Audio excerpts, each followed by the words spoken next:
안녕하세요. 이혼한 지 벌써 3년 차가 다 되어가는 경기도 거주 40대 여자 구독자입니다.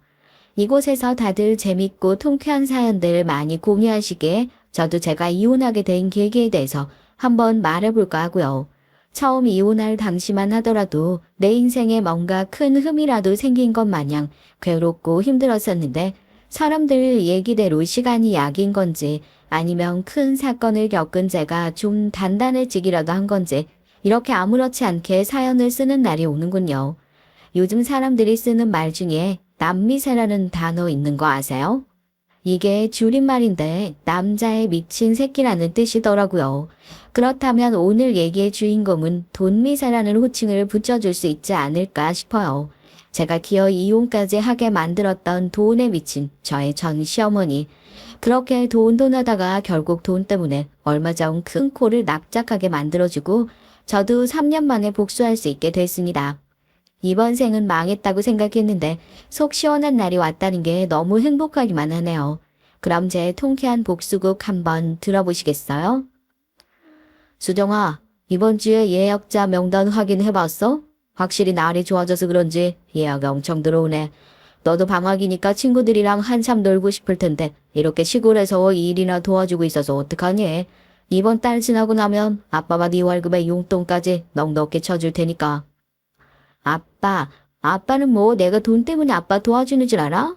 날 되게 서운하게 한다.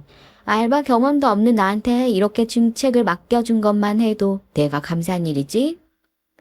대학 시절 친구들은 죄다 방학만 되면 산이니 바다니 해외니 놀러 다니고 다닐 때 전 부모님의 일을 돕기 위해 항상 본가로 내려와 있었어요.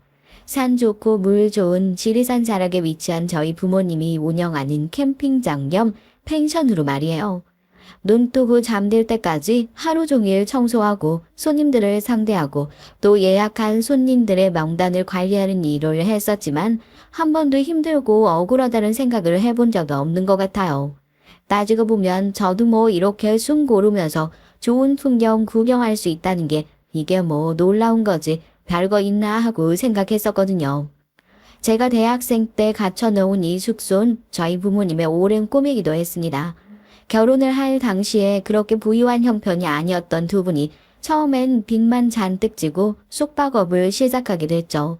그때까지만 하더라도 이렇게 캠핑장이나 펜션이나 이런 숙박업들이 막 뜨고 있을 때가 아니었기 때문에 누가 그 비싼 돈을 주고 지리산 자락으로 놀러 오겠냐, 금방 망할 거다 하고 혀를 차는 사람들이 태반이었어요. 저희 부모님께서는 그런 사람들의 얘기에 흔들리지 않고 꾸준하게 일을 해오셨고 처음엔 정말 작게 두 동으로 시작하시던 사업이 점점 더 커졌죠. 그 사이에 저도 훌쩍 커버린 부모님의 일을 도울 수 있을 정도로 의젓한 외동딸이 되었고요. 뭐 예전에 한참 잘 나가던 시절에 비하면 장사가 그렇게 잘 되는 편은 아니었지만 그래도 그렇게 버신 돈으로 제가 대학까지 나올 수 있었으니 얼마나 감사한 일이에요. 너 대학 졸업하고 나면 들어갈 회사랑은 좀 찾아봤어? 이쪽에는 뭐 청년들이 일할 자리도 많이 없어서 아무리 돈이 많이 들어간다고 해도 엄마 네가 서울에 터 좀 잡고 살았으면 좋겠다. 아우 그러니까 예전에 돈 잘 벌고 있을 때 니네 아빠한테 서울에 집 한 채 사자고 내가 그렇게 얘기를 했었는데 그때 아파트 샀어 봐. 우리가 지금 이렇게 고생하면서 살고 있었겠냐고. 아주 남은 돈 호주머니에 두둑하게 넣어놓고 여행이나 다니고 있었지. 아유. 왜 덕분에 난 아르바이트랍시고 이렇게 좋은 풍경도 보면서 일하는데 그놈의 아파트 못 샀다는 얘기 몇 번째 듣는지 모르겠다. 응? 다른 사람들이 엄마 보면 욕해. 이렇게 좋은 집 몇 채씩 가지고 있으면서도 서울에 아파트 못 산 거 억울해한다고. 글쎄, 난 대학 졸업하면 여기 내려와서 엄마 아빠랑 같이 펜션 일 열심히 해볼 생각이었는데 넌 또 그 소리야. 엄마랑 아빠가 여기서 얼마나 힘들게 일하는지 알고 있으면서도 이 일을 한다고 그래? 그러기엔 네가 생각하는 것만큼 그렇게 쉬운 일도 아니고 그리고 엄만 아유 내 딸한테 그런 고생 시키고 살고 싶지도 않어. 하여튼 졸업하면 번듯한 회사 들어가서 제대로 자리 잡고 그러고 살아. 여기로 내려올 생각 꿈도 꾸지 말고. 평소에도 부모님의 일을 자연스레 도와드렸던 저였기에 대학을 졸업하고 나면 자연스럽게 고향으로 내려와 두 분의 일을 이어받아 할 생각이 있었지만 엄만 저와 정반대의 의견이었던 것 같아요. 젊었을 때 돈 잘 벌어두었을 때 서울에 있는 아파트를 샀어야 한다고 노래를 부르시던 엄만 하나밖에 없는 딸이라도 서울에서 회사 다니고 결혼하고 자리를 잡는 것이 하나의 수건 사업이신 분이었거든요. 정작 그 딸은 그런 것들을 관심도 없었지만요. 하지만 외동딸이라는 자리가 부모님의 기대를 그렇게 쉽게 깨버릴 수 있는 자리가 아니거든요. 방학 때마다 열심히 고향으로 내려와 아르바이트를 하면서 졸업하면 나도 내려와서 일 좀 도와주면 안 될까? 솔직히 나보다 일 빠릿하게 잘하는 직원 구하기도 요즘에 쉽지 않을 거다. 어떤 감언 이설로 부모님을 꼬드겨 봤지만 넌 이런 시골에 처박혀서 일할 생각 꿈도 꾸지 말아라. 엄하고 단호하게 가로막는 통에 아르바이트 말고 직원으로 들어가는 꿈은 진작에 접어뒀죠. 그리고 졸업을 하고 나서 저도 부모님의 뜻에 따라 결국 서울에 있는 회사에 입사하게 됐어요. 하지만 짧았던 1년의 직장 생활이 저에게 가장 힘들게 느껴졌었던 시간이었던 것 같아요. 직장 생활이 그렇게 녹록지 못했거든요. 요즘이야 직장 내 괴롭힘으로 신고를 하면 법적인 처벌도 받을 수 있는 세상이지만 제가 처음 사회생활 시작할 때까지만 하더라도 그렇게 갈구고 군기를 잡는 일들이 신입사원을 가르친다는 명목으로 너무 자연스럽게 행해지던 시기였어요. 그리고 전 그 신입사원 군기 잡기, 아니 직장 내 괴롭힘의 피해자 중 한 명이었고요. 악주임, 왜 일을 이따위로밖에 못해, 어? 우리 일 거지같이 해놔도 돌아갈 때 있다 이거야. 듣자니 박주임네 부모님이 어디 지리산에서 펜션 하신다면서? 어? 지금 돈 좀 벌어놓고 먹고 살만하다고 회사 일은 아주 우스워 보이는 거야 뭐야? 그런 거 아니에요. 저 정말 열심히 배우고 싶어요. 선배님, 제가 뭐 잘못한 게 있다면 알려주세요. 어떤 식으로든 회사에 패끼칠 일은 없을 테니까요. 제가 살면서 사람을 미워하는 게 그렇게 쉬운 일이 아니라는 걸 잘 알고 있거든요. 그런데 정말 궁금해요. 그 사람들은 어떻게 하면 이유도 없이 날 그렇게 미워할 수 있었던 건지, 대체 제가 뭘 그렇게 잘못해서 그랬던 건지. 전 입사하자마자 저에게 나서서 일을 알려주어야 할 회사 사수의 괴롭힘에 당하는 피해자가 되었습니다. 먹하면 저희 부모님의 직업을 들먹거리면서 네가 나를 무시하는 거냐 어쩌냐 그런 얘기를 하면서 무시하고 괴롭히고 다른 사람들에게 좋지 않은 소문을 내는 것이 거의 일상적으로 이루어졌죠. 나중에서야 알게 된 사실이었지만 제가 처음 입사하고 참여한 회식 자리에서 본인이 눈독을 들였던 남자 대리 한 명이 절 챙기는 모습을 보고 화가 나서 그랬던 겁니다. 그러니까 그냥 제가 그렇게 괴롭힘을 당했던 이유가 직장 상사의 히스테리 때문이었다는 걸 알게 된 거죠. 그때 당시에도 회사 들어가는 거에 그렇게 쉽지 않았었고 정말 힘들게 들어간 회사였기 때문에 어떻게라도 버텨보려고 했습니다만 결국 전 딱 1년 퇴직금을 받을 정도로만 회사를 다니고 그 괴롭힘을 견디지 못해 사표를 쓰고 나오게 됐어요. 처음에 회사를 관두고 나서 금방 다른 곳에 취업을 해서 일을 할 수 있을 거란 생각으로 부모님께 말씀도 드리지 않고 매일 출근하는 척을 하기도 했었죠. 그 사이에 저축해 놓은 돈과 퇴직금은 야금야금 까먹어가고 있는 상태였고 새로운 회사를 들어가는 것도 그렇게 쉽지 않더라고요. 이력서를 내고 면접을 보러 가면 그때 괴롭힘을 당했던 기억이 너무 생생하게 떠올라서 입도 달싹거리지 못하고 번번이 면접에서 떨어졌으니까요. 나이만 젊으면 무슨 어려움이든 다 해결할 수 있다고 그 말도 제가 겪어보고 나니까 사실이 아닌 것 같아요. 그 당시엔 정말이지 전부 다 포기해버릴까 하는 생각으로 하면서 침대에 누워 눈물을 쏟았던 적이 한두 번이 아니었으니까요. 거짓말도 꼬리가 길면 밟히는 법이라고 회사를 관두고 나서 계속해서 회사 출근하는 척을 한 지 한 3개월 정도 됐을 때요. 원래 부모님이라는 존재는 통화를 하는 자식의 목소리가 조금만 달라져도 바로 눈치를 채실 수 있는 그런 분들이잖아요. 잘 지내고 있냐는 물음에 한숨이 나오는 걸 억지로 참아가면서 애써 밝은 척을 했던 딸. 그런 딸에게 뭔가 좋지 않은 일이 생겼구나 예상하셨던 부모님은 펜션 일을 다 제쳐두고 한달음에 저희 집으로 달려오셨던 거예요. 어? 엄마가 이 시간에 어쩐 일이에요? 응? 별일은 무슨 아무 일도 없지. 나 회사 출근했지. 어디 가긴 어디야. 점심시간이라 잠깐 받았어. 밥? 밥도 먹었지. 펜션 바쁠 텐데 무슨 전화까지 했어. 진짜 아무 일 없으니까 걱정 안 하셔도. 엄마. 그날 점심시간에 갑자기 걸려온 엄마의 전화에 아무렇지도 않게 출근한 척을 하면서 전화를 받았지만 그 순간 도어락이 열리는 소리가 들리고 비밀번호로 찍고 들어오신 부모님과 딱하니 마주치게 됐습니다. 그 상황이 되니까 제가 뭐 거짓말을 할 수 있겠어요. 뭐 어쩌겠어요. 어떻게 된 일이냐고 깜짝 놀라 물으시는 부모님 앞에서 그저 고개 숙이고 죄송하다는 얘기를 반복할 수밖에 없었죠. 회사에서 직장 내 괴롭힘으로 사직서를 쓰고 나오게 됐다는 얘기를 듣고 저보다 부모님이 몇 배는 더 속상해하시면서 눈물을 쏟으셨죠. 야, 너는 우리가 부모로도 안 보이는 거야? 그런 일이 있으면 진작에 얘기를 했어야지. 뭐가 그렇게 걱정스러워서 여태 부모한테도 숨기고 그렇게 살았던 거야. 너 엄마가 그런 상황에 있는 거 뻔히 알면서도 직장 관두지 말라고 버티라고 할 줄 알았어. 아이고 속상해 정말.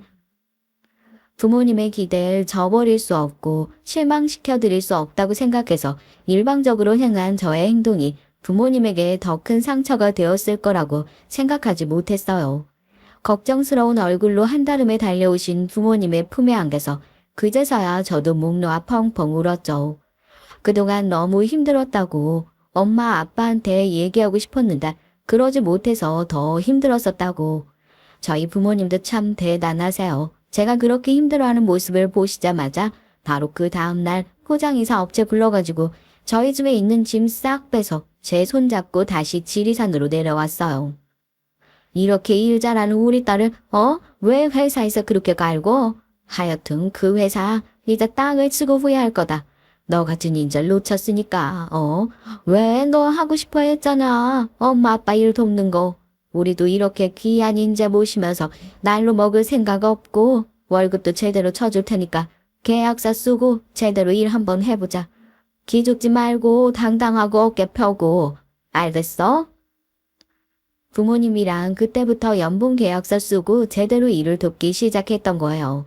사실 누구한테 제대로 말 한번 해본 적 없었지만 그때 그냥 그렇게 무작정 제 손 잡고 내려와 주신 부모님한테 너무 감사하더라고요. 그래서 저도 부모님이 하는 일이다 생각하지 않고 더 열심히 일을 했던 것 같아요. 나한테 이렇게까지 손을 내밀어 주신 부모님을 두 번은 실망시켜 드릴 수 없다 하고요. 새벽에 누구보다 일찍 일어나서 숙소 앞을 쓸고 닦고 청소를 하고 내 살림처럼 내 살림보다 더 꼼꼼하게 관리를 했어요. 제가 그렇게 열심히 관리를 하기 시작하니까 텐션도 다시 예전처럼 잘 되기 시작했었던 것 같고요. 그리고 그렇게 부모님의 일을 다시 돕기 시작한 지 1년이 조금 넘었을 때 제 남편을 만나게 됐죠. 그 숙소에서요. 엄마, 시동에서 연락 왔는데요. 수건이 다 떨어졌다고 해서. 아니야, 수건만 가져다 주면 되는 거니까 그냥 내가 가져다 줄게. 문 잠그고 들어갈 테니까 엄마도 얼른 쉬어요. 숙소에 묵고 계신 손님들이 사용하는 수건이 다 떨어졌다고 연락을 해서 이제 막 퇴근하고 문을 닫고 들어가려던 제가 수건을 챙겨서 갔죠. 뭐 펜션이라는 게 늘 그렇지만 도착을 하니까 남자 4명이서 놀러 왔는데 이미 술에 잔뜩 취해 있더라고요. 우리랑 아까 통화하신 관리인분이에요? 생각보다 엄청 젊네. 목소리가 엄청 젊은 것 같다 했는데. 여기가 부모님 펜션? 와, 진짜 좋겠다. 어차피 지금 퇴근할 시간 아니에요? 그러지 말고 여기 앉아서 술이랑 같이 한잔해요. 왜? 뭐 어때요? 뭐 일하면서 진상들 하루 이틀 만나봤겠어요. 이번에도 진상 하나 제대로 걸렸구나 하고 그냥 웃는 낯으로 응대하면서 말씀하신 수건은 여기다 두고 가겠다 얘기하고 빠져나오려고 하는데 무리 중 한 명이 뭐 못할 소리 한 것도 아니고 고객 서비스로 이런 것도 못해주냐면서 제 손목을 덕 잡더라고요. 저도 기분이 나빠져서 이러시면 안 된다고 이렇게 무례하게 행동하시면 저도 퇴실 조치할 거라고 얘기를 하려는데 누가 그 손목을 탁 쳐내더라고요. 죄송합니다. 친구들이 술을 너무 많이 마셔서 실수한 것 같아요. 야, 너 미쳤냐? 숙소 관리하시는 분한테 이게 뭐 하는 짓이야. 빨리 제대로 사과 못해? 너 진짜 사람 없었으면 나한테 두들겨 맞았어. 알아? 얼른 이분한테 고개식에 사과드려. 죄송합니다. 백마탄 왕자님, 뭐 그런 느낌이라고 해야 될까요?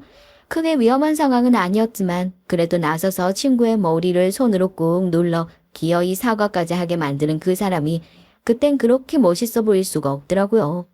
저도 뭐 투숙객이고 손님인데 일을 크게 만들 생각은 없기도 했고 술 마시고 진상 부리는 사람을 정말 한두 명 상대해보는 게 아니라서 깔끔하게 사과받고 괜찮다고 앞으로는 조심 좀 해달라고 얘기를 하고 갔고요.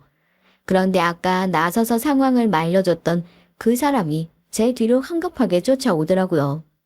주스병 하나를 건네주면서 재차 사과를 해요.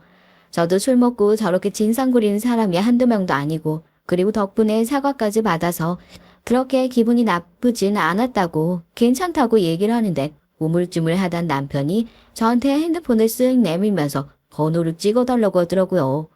뭐 늦은 시간에 필요한 게 있으면 펜션 대표번호로 전화를 하시면 된다. 그렇게 얘기를 했는데 그냥 제 개인 연락처로 물어보는 거더라고요. 아니, 솔직히 제 친구한테 방금 그런 일까지 겪으셨는데 제가 번호를 물어보고 하는 게 기분이 나쁘실 수도 있다는 거 알지만요. 저런 놈들이랑 어울려 다닌다고 해서 저런 놈들이랑 같은 수준인 사람 절대 아니거든요. 그냥 처음 뵀는데 너무 마음에 들어서.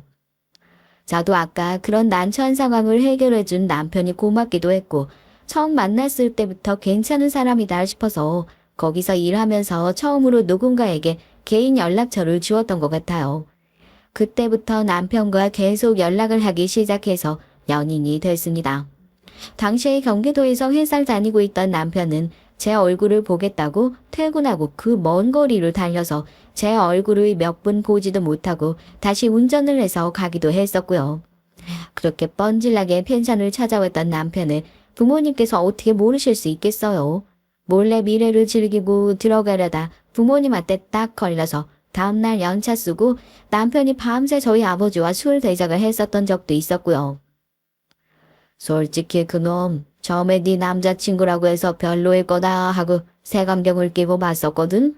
거기다 원래 우리 펜션 손님이었다면서 그런 식으로 번호 물어봐서 사귀고 하는 게 어디 다른 데 가서도 그런 버릇이 있는 놈일까 싶어서 난 별로긴 했었는데 보면 볼수록 진국인 놈 같다.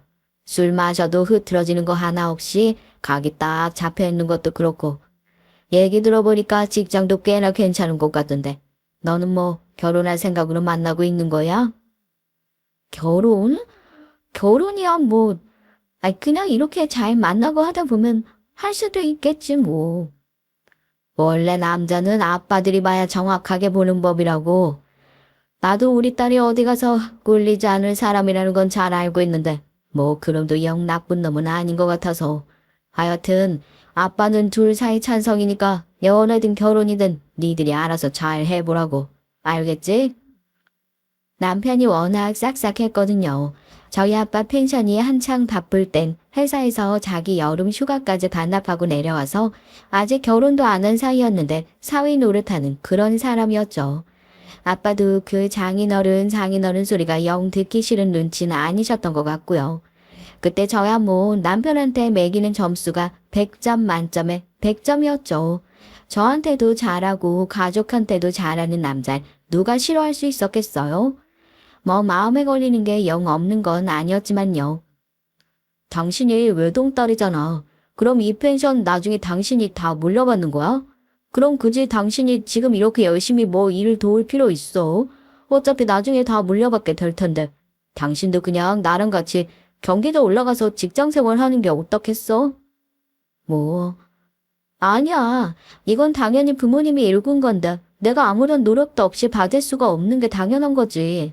지금도 그냥 뭐 나중에 물려받을 생각하고 일 돕는 게 아니라 나도 여기서 계약서 쓰고 월급 받아가면서 일하고 있는 거야. 솔직히 나한텐 지금 여기보다 더 좋은 직장 없겠다 싶기도 하고 당신은 내가 무슨 재벌집 딸이라도 되는 줄 아는 거야. 그땐 남편의 그 얘기에 펄쩍 뛰면서 그런 거 아니라고 그랬죠. 남편도 웃으면서 펜션이랑 캠핑장을 이렇게 가지고 있는데 장인 어른이랑 장모님이 망할 일이 있으시겠냐고. 당신 정도면 금수저라고 얘기를 했었고요. 그땐 그냥 그게 우스갯소리라고만 생각하고 별 신경도 쓰지 않았거든요. 뭐 저희도 그로부터 얼마 있지 않아 결혼 준비를 하게 됐죠.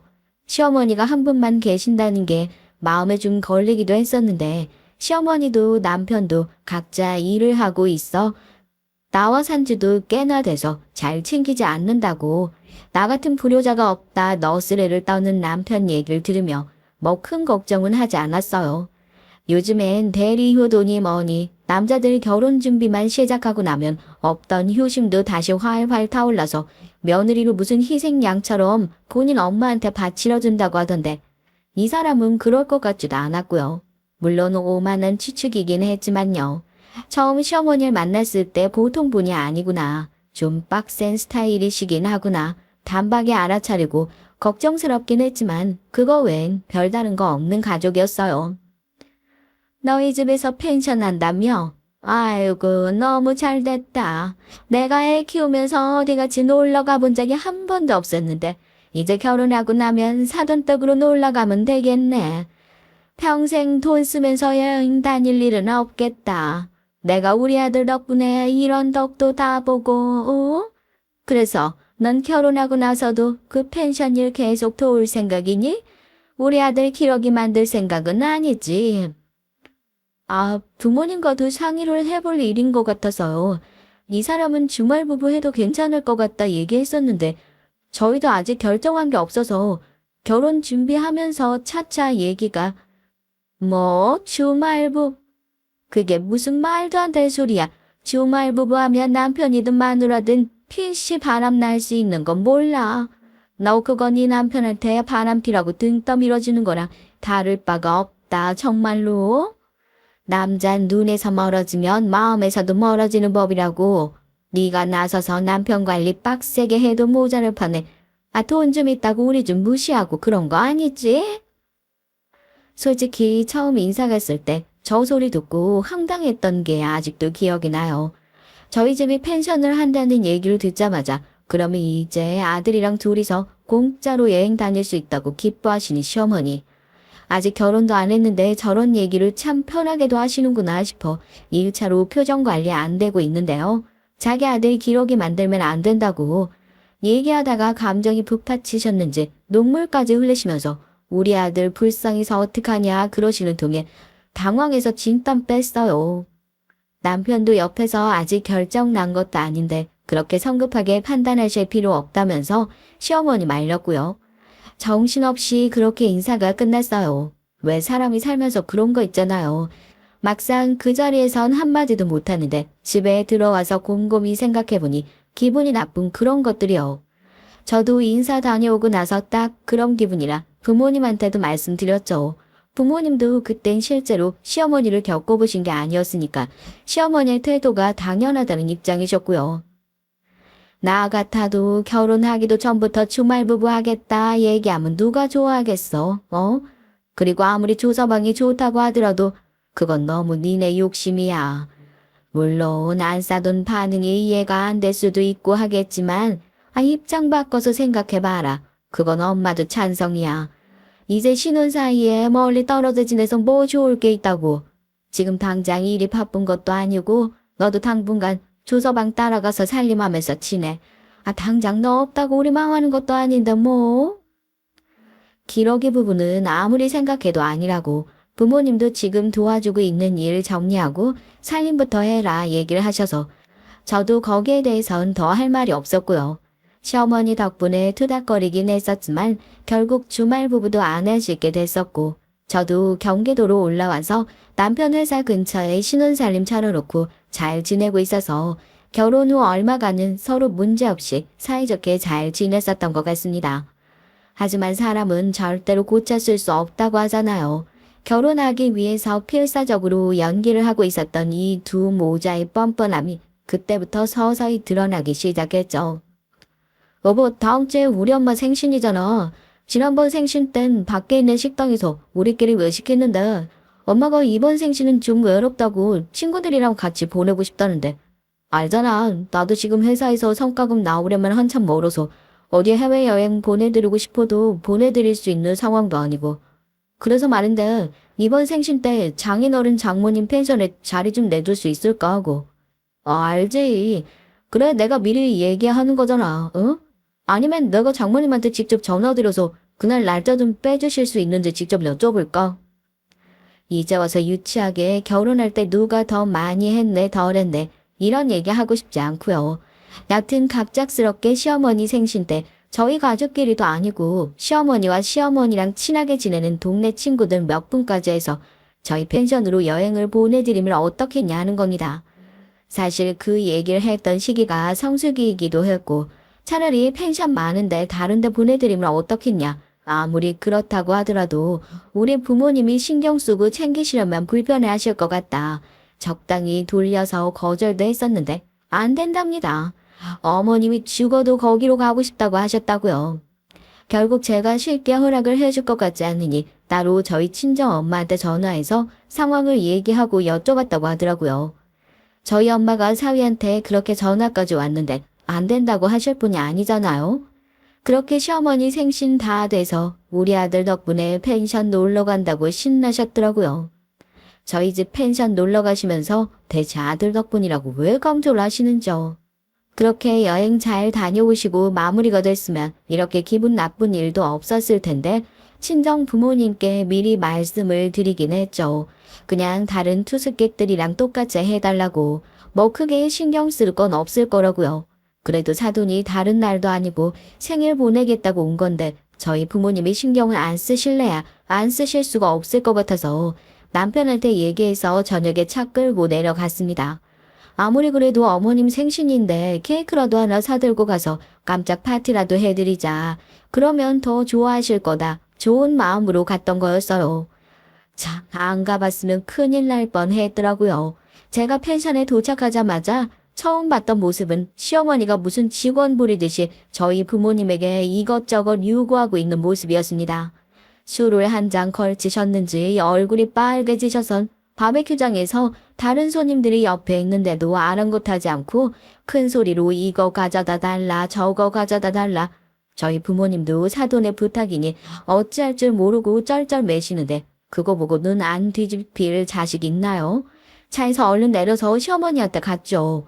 남편은 저 말리로 뛰어왔고요. 어머 이거 봐봐. 우리 아들이 또 내 생일이라고 챙겨준다고 케이크까지 사서 내려왔나 보네. 자기들도 부러우면 아들 얼른 장가 보내. 너 마침 잘 왔다. 사돈이 왜 이렇게 꿈뜻인지 몰라 어? 이래가지고 펜션 장사 제대로 할 수 있겠니? 그러지 말고 앞치마 메고 네가 여기 고기 좀 구워라. 아유 이거 숯불이라 안 타게 자주 뒤집어줘야 하는 거 알지?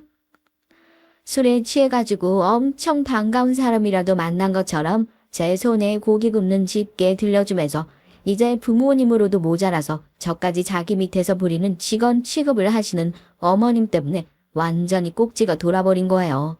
저도 제가 어른 앞에서 그런 행동을 할 수 있는 사람이라는 걸 몰랐는데요. 어머님이 들려주신 집게 그대로 바닥에 툭 집어 던져버렸습니다. 방금까지 깔깔 웃으며 시끄럽게 얘기하고 계시던 시어머니의 친구분들도 순간 헉 하고 분위기가 싸해졌고요. 시어머니 술도 좀 마셨겠다. 이게 지금 뭐 하는 거냐고 저한테 버럭 화를 내셨어요. 어머님이야말로 지금 뭐 하시는 거예요? 뭐야, 내가 뭐 못할 말이라도 했어? 당신은 나를 붙잡을 게 아니라 어머님을 붙잡아야 하는 거 아니야? 우리 부모님 종 취급하라고 제가 없는 자리까지 꾸역꾸역 만들어 내주신 줄 알아요? 어머 이게 자기 시어머니한테 말하는 버릇 좀 봐. 야, 누가 언제 종 취급을 했다고 너 혼자 이렇게 발끈해서 그래. 너 이거 당장 안 줘? 어? 남편이 놀라서 시어머니를 떼다 말리고 옆에 지나가면서 얘기를 들으신 저희 친정 부모님도 한달음에 달려오셔가지고 말리고 난리도 아니었어요. 물론 제가 어머님 친구분들 다 있는 앞에서 그렇게 먼저 덤벼든 건 사람마다 제가 잘못했다고 보실 수 있는 분도 있겠지만 아무리 술에 취해도 사람이 기본적인 예의나 선은 지키면서 살아야 되잖아요. 서프라이즈를 하겠답시고 케이크 사서 여기까지 내려와 보지 않았으면 저희 부모님이 냉해 당하고 있었을 거다.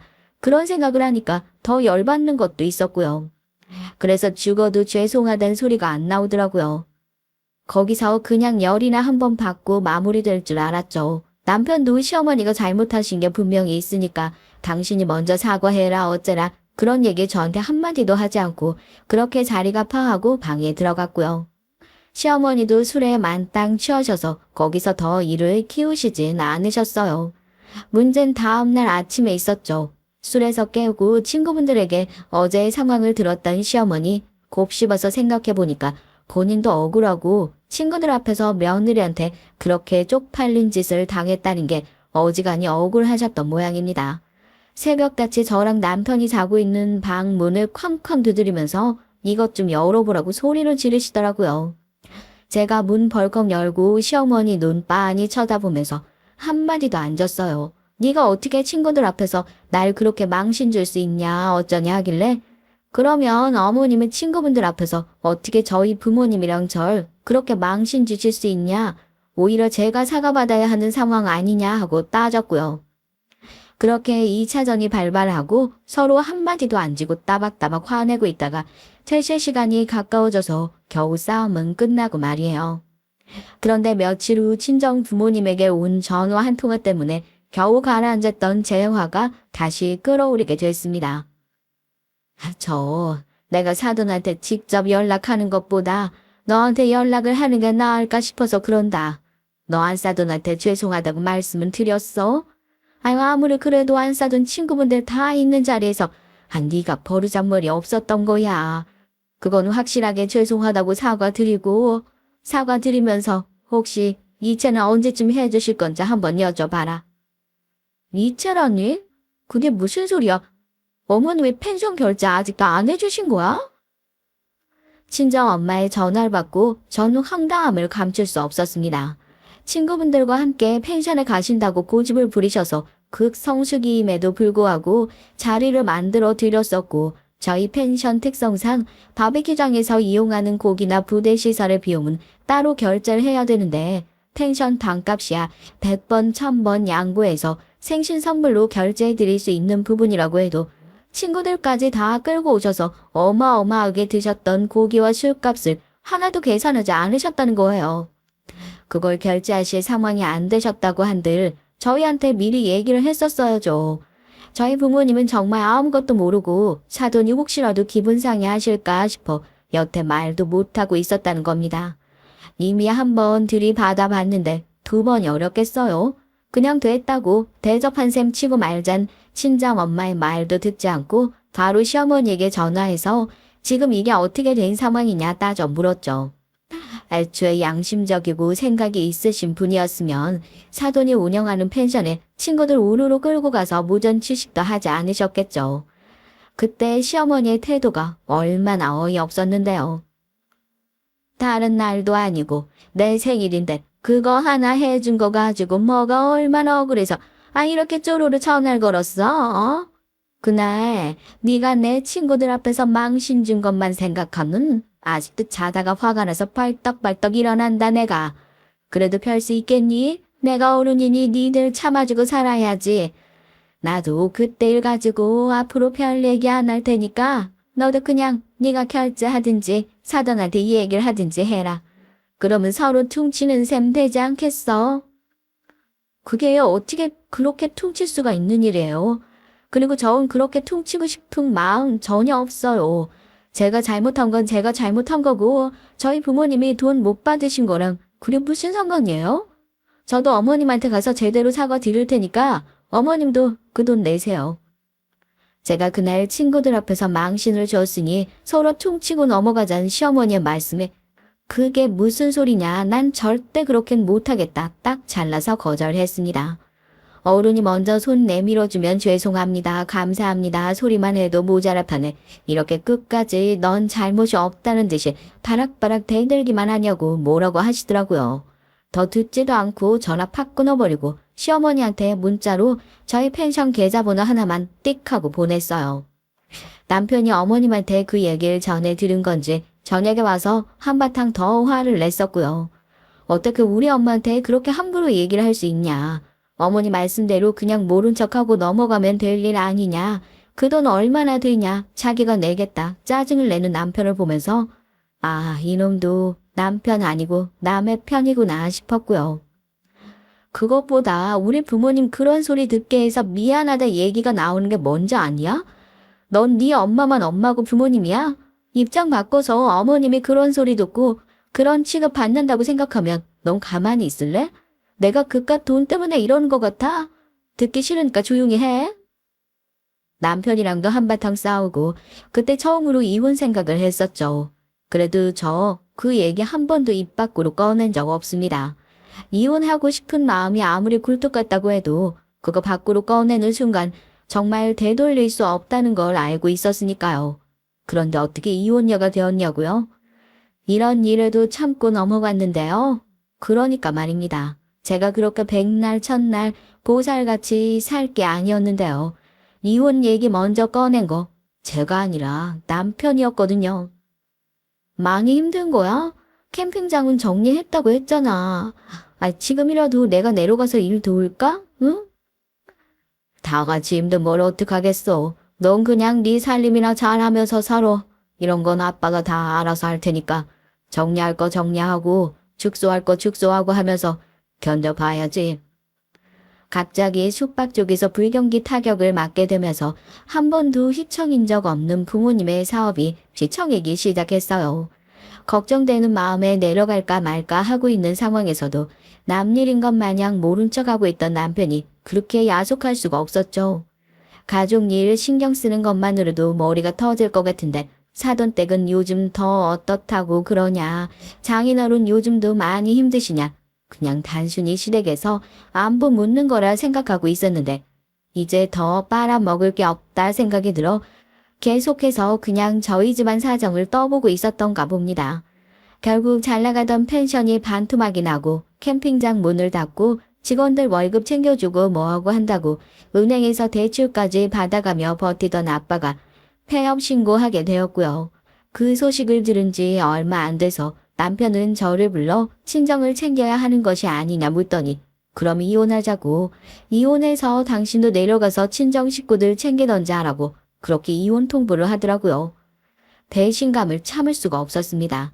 힘든 일이 있어도 끝까지 옆에서 함께 해주겠다던 남편은 온데간데 없더라고요. 그 통보 같은 이혼 얘기 듣자마자 정말 젖먹던 힘까지 다 끌어다가 남편 따귀 한 대 날렸습니다. 니네 엄마랑 너랑 다를 게 뭐니? 마누라가 그냥 나중에 네 비상금 나올 구멍으로 보였어? 그래서 우리 집 망했다고 하면 내가 이제 물려받을 거 없어지니까 뭐 빈 껍데기처럼 보여서 이혼하자. 지금 이런 심보 아니야? 사람이 어떻게 그렇게 못됐니? 넌 네 마누라 그냥 그렇게 헌신짝처럼 내다버릴 수 있는 딱 그 정도밖에 안 되는 사람인 거야. 너 나랑 헤어지고 나서도 다른 여자 절대 만나지 마라. 괜히 나 말고 또 애먼 여자 인생 망치지 말라고. 진심으로 걱정돼서 하는 소리니까 새겨들어. 알겠어? 이 인간 말종 쓰레기야. 이미 상대방은 갈라서겠다는 결심을 다 하고 얘기를 꺼냈는데 거기서 질질 짜고 붙잡아봤자 무슨 의미가 있겠어요. 저도 그렇게 시원하게 따개 한 대 날리고 결혼 생활을 마무리했습니다. 이미 시어머니는 아들한테 얘기 들어 저희 이혼 소식 다 알고 있었던지 제가 짐 싸서 그 집에서 나오는 날 팔짱 끼고 지켜보면서 알턴 이가 다 빠졌다는 표정으로 혀를 끌끌 차더라고요. 저 그 집 나오면서 정말 미련 한 스푼도 없었어요. 오히려 짐 싸서 나오면서 시어머니 보란 듯이 똑바로 쳐다보면서 여시나 처먹어라 하고 가운데 손가락 들어 올려 보였다니까요. 그렇게 이혼 도장 찍고 다시 고향으로 내려와서 가족들과의 생활을 시작했습니다. 가족들한텐 이런 중차대한 결정 나 혼자 하고 갑작스럽게 해서 처음엔 미안한 마음도 있었죠. 지금 펜션 일만 하더라도 골치 아플 시기에 저까지 이혼하게 됐으니 부모님 걱정이 이만저만 아니었으니까요.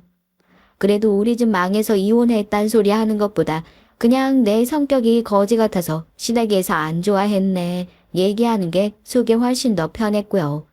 말은 안 했지만 이혼한 이유에 대해서 어쩌면 어렴풋이 알고 계셨을지도 모르겠네요.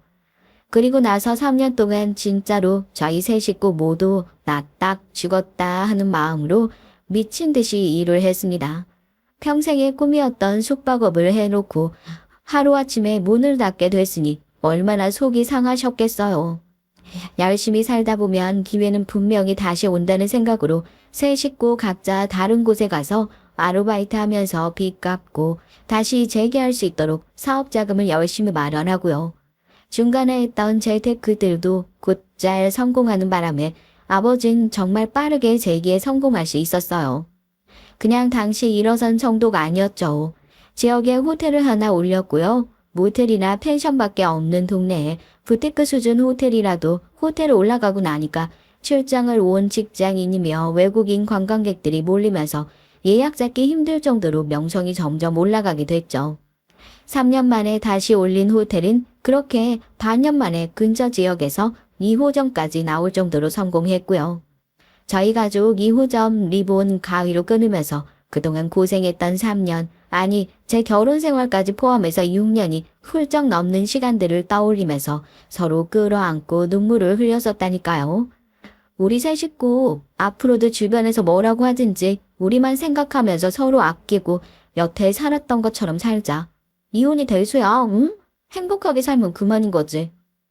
진짜 그랬어요. 아무리 주변에서 딸내미 이혼했다며 뭐 어쨌다며 이런 얘기 나와도 우리 가족 중에 한 사람도 기죽고 부끄러워하는 사람이 없었다니까요. 저도 더 싹싹하게 열심히 일을 했고요. 이제는 그 어떤 사람이 나와도 나와 가족의 행복을 방해할 수 없다. 그런 마인드였습니다. 그런데 3년 만에 그 호텔에서 전 시어머니를 딱 마주치게 될 줄 누가 알았겠어요. 그때 펜션에 같이 왔던 친구들 다 끌고 저희 호텔에 나타났더라고요. 유독 진상이었던 시어머니의 친구 한 명이 저기 네 전 며느리 아니냐 하고 아는 척을 해주시는 통에 전 시어머니와 복도에서 딱 마주치게 됐고요.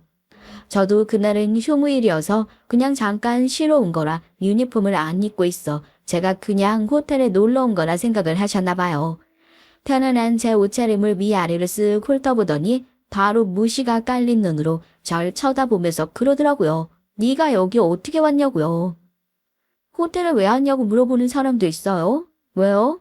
여기가 그쪽 호텔도 아닌데 제가 못 왔다 갔다 할 만한 이유 있어요? 어머, 넌 어떻게 싸가지가 없는 것도 여전하구나. 네가 무슨 돈이 있어서 호텔을 와? 니네 친정 완전히 쫄딱 망해가지고 아직도 허덕거리고 있을 텐데. 뭐 너 여기서 청소 아르바이트라도 하는 거니? 어머, 그런가 보다. 얘가 나한테 들키면 쪽팔리니까 말도 못하고 지금 그러는가 본데. 예, 네 주제의 호텔은 무슨 호텔이야. 여기 근처에 여관도 많은데 청소 아르바이트를 구해도 거기서 한번 구해봐라. 네 꿈엔 전혀 어울리지도 않는 직장이니까. 안 그래? 친구들이랑 깔깔 웃으면서 제 신경을 긁는데 이혼하고 나올 때 남편 따기만 날릴 게 아니라 저런 소리를 다시는 못하게 시어머니 주둥이라도 한 대 갈겨주고 나왔어야 했나 그런 생각을 했죠. 똥이 무서워서 피하냐고 더러워서 피하지 하는 마음으로 그냥 무시하고 지나치려고 하는데 제가 뭐 자기한테 쫄아서 그런 기라도 한 줄 알았는지 가려는 절 계속 붙들고 조롱을 끝내질 못하더라고요. 저도 열받아서 뒤돌아 한마디 하려고 확 돌아섰는데 저보다 먼저 전 시모에게 한달음에 달려간 사람이 있었습니다. 바로 저희 친정엄마였어요. 정말 한 채 망설임도 없이 전 시모 앞에 서더니 따귀를 한 대 시원하게 날리더라고요. 엄마랑 딸이 아주 세트로 돌아버린 거야. 어디 호텔에서 청소 일이나 하고 있는 주제에 내 얼굴에 손을 올려? 내가 아주 여기다 말해서 니네 싹 다 잘라버릴 거니까.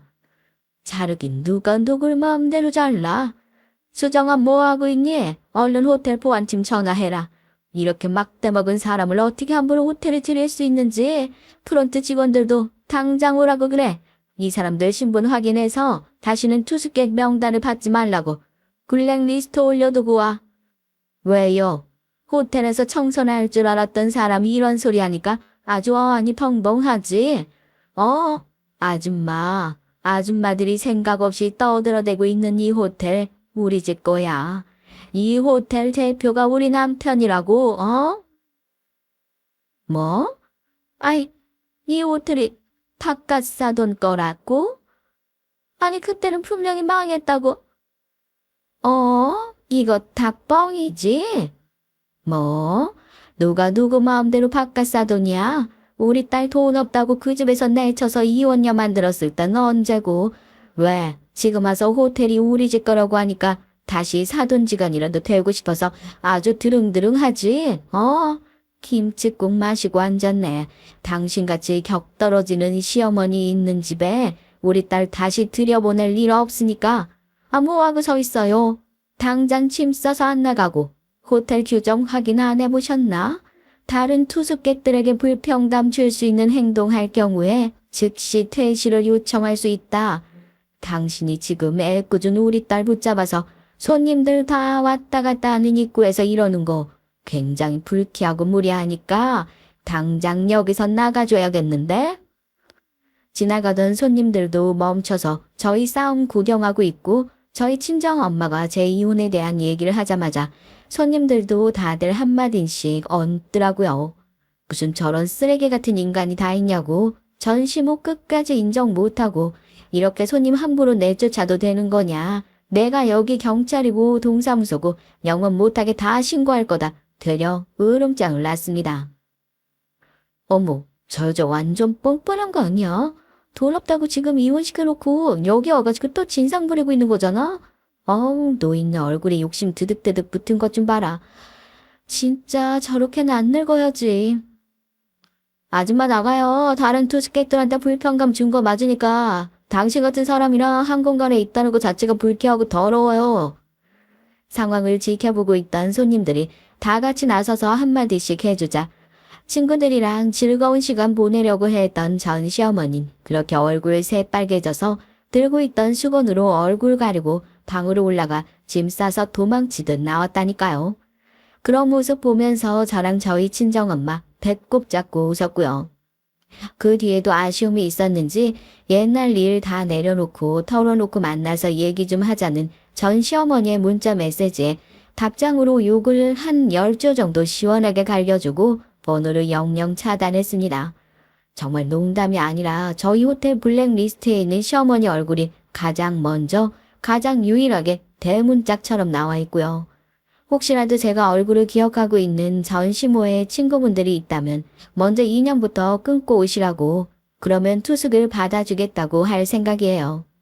한심한 2년 끊어내면서 저희 집도 이제 올라갈 일만 남았으니까 오히려 좋은 전화위복거리가 됐다고 앞으로 그렇게 생각하려고요. 어머님, 앞으로도 그렇게 평생 돈만 쫓아다니면서 자존심이고 뭐고 다 내려놓고 그리 한심하게 사세요. 미친 듯이 돈 쫓아가는 사람치고 부자 된 사람 아직까지 한 명도 못 봤으니까 말이죠. 평생 거짓골로 아들만 끌어안고 둘이서 오래오래 행복하게 살길 진심으로 기원합니다. 그럼 이만 제 사연은 마무리해보도록 할게요. 안녕하세요. 저는 이제 초등학교 6학년 된 딸을 키우고 있는 아이 엄마입니다. 몇 해 전 암투병 중이던 남편이 죽고 홀로 아이를 키우고 있어요. 우리 딸한테 아빠를 만들어주려고 정말 친절하고 잘해주는 남자를 만나 재혼했는데 이 재혼으로 인해서 제 딸 인생을 망칠 뻔하고 평생을 후회하면서 살 정도로 너무 큰 실수를 할 뻔했어요. 사연을 듣는 여러분들은 제발 좋은 사람을 잘 고르고 만나서 저처럼 후회하는 일이 없었으면 하는 마음으로 이 사연을 보냅니다. 사실 전 재혼 생각이 하나도 없었어요. 전 남편을 정말 사랑했기에 남편이 죽었을 때 충격이 너무 컸어요. 살고 싶은 마음이 하나도 없었는데 우리 딸 수진이가 아니었으면 그냥 전 자살을 했을 것 같아요. 나만 바라보고 있는 딸 때문에 더 악착같이 돈도 벌고 살아갈 힘을 얻었죠. 저는 대기업에서 인정받는 직원이었고 돈도 꽤 많이 벌었어요. 딸 키우면서 회사 생활하는데 남편이 적극적으로 도와줘서 무사히 맞벌이 할 수 있었답니다. 다 남편 덕이었죠. 아이 픽업도 잘해주고 절 위해서 밥도 곧잘 해줬었고요. 또 청소며 음식물 쓰레기 버리는 것, 분리수거까지 제가 말하지 않아도 정말 잘 도와줬었습니다. 얘기하다 보니까 또 보고 싶네요. 점점 피곤해하는 날이 늘어나는 것 같았지만 크게 내색하지 않아서 나이 들어 그런가 보다 하고 몸보신할 수 있는 음식도 해주곤 했었는데 생각해보니 그렇게 먹고 자주 탈도 나고 힘들어 했었네요. 전 항상 남편한테 의지했던 게 많았어요.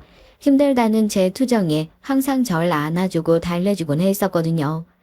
참 다정한 사람이었어요. 근데 언젠가부터 남편이 자주 코피를 흘리고 조금씩 어지러워해서 건강검진을 받게 됐는데 골수암이라고 하더라고요.